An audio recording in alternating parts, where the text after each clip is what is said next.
সকল ধর্মের ভাই ও বোনদের প্রতি রইল আমার আন্তরিক অভিনন্দন ও শুভেচ্ছা। তো বন্ধুরা, কেমন আছেন সবাই? আশা করি আল্লাহর রহমতে অনেক ভালো আছেন। তো বন্ধুরা, আজ আমি এমন একটি উপকারী জিনিস নিয়ে আপনাদের সামনে হাজির হয়েছি, যেটা পৃথিবীর হয়তো কেউ বলতে পারবে না যে আমি এটা খাই না। এটা আমরা ছোট বড়, ধনী গরিব সকল জাতেই খেয়ে থাকি। এটা সেই পরিচিত একটি মূল্যবান জিরা।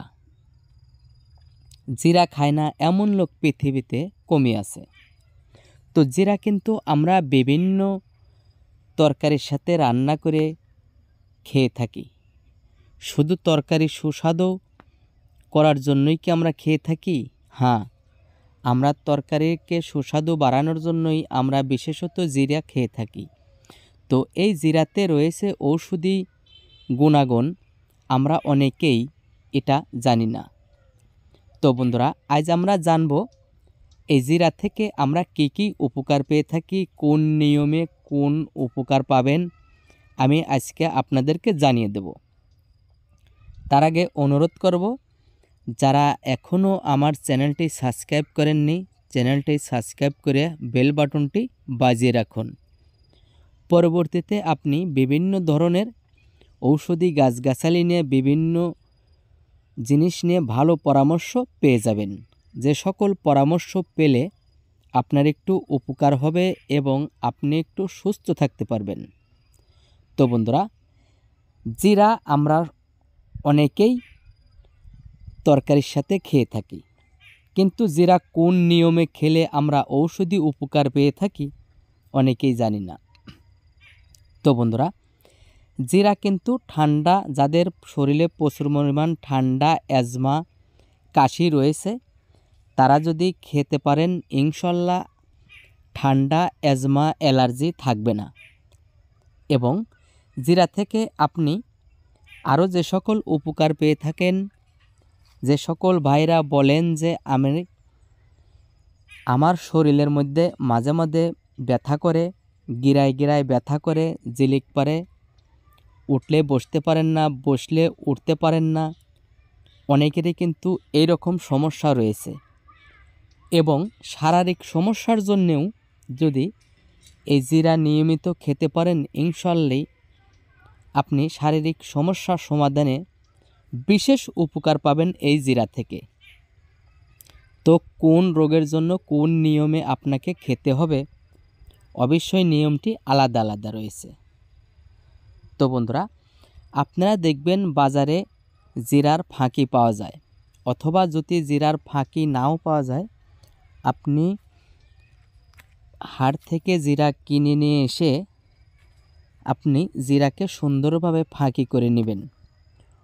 অবশ্যই জিরাটা যেন কাঁচা থাকে। আপনি ভুল করেও কোনো খোলাতে এই জিরাটা ভাজবেন না। খুব সুন্দরভাবে পরিষ্কার করে ভালো পানি দিয়ে ধুয়ে নিয়ে আপনি রোদ্রে দিয়ে শুকাবেন। শুকিয়ে নিয়ে যখন জিরাটা মচমচ হয়ে যাবে, তখন যে কোনো পাটা অথবা ফেরার উপরে রেখে এটাকে ভালোভাবে পিষিয়ে আপনি ফাঁকি করে নেবেন। এই ফাঁকিটা যদি আপনারা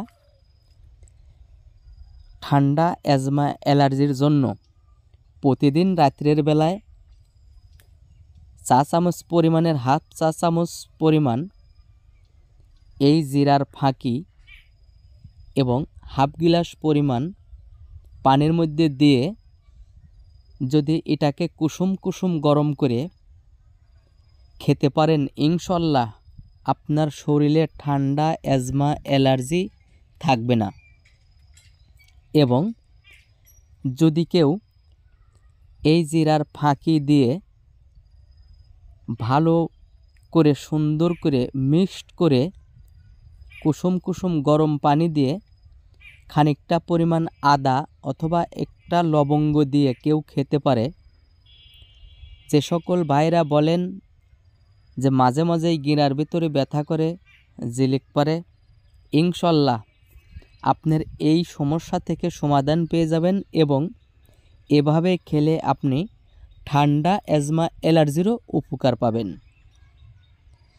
এবং যে সকল ভাইয়েরা বলেন যে আমি শারীরিক দুর্বল এবং পুরুষ বলে দাবি করতে পারি না, স্ত্রীকে খুশি করতে পারি না, আমি ওই সকল ভাইদেরকে বলবো আপনারা সুন্দর করে এই জিরার ফাঁকি চা চামচের হাফ চা চামচ পরিমাণ জিরার ফাঁকি দিয়ে এবং এর মধ্যে অবশ্যই খাঁটি পিওর 1 চা চামচ মধু, এই দুটাকে সুন্দরভাবে মিশিবেন।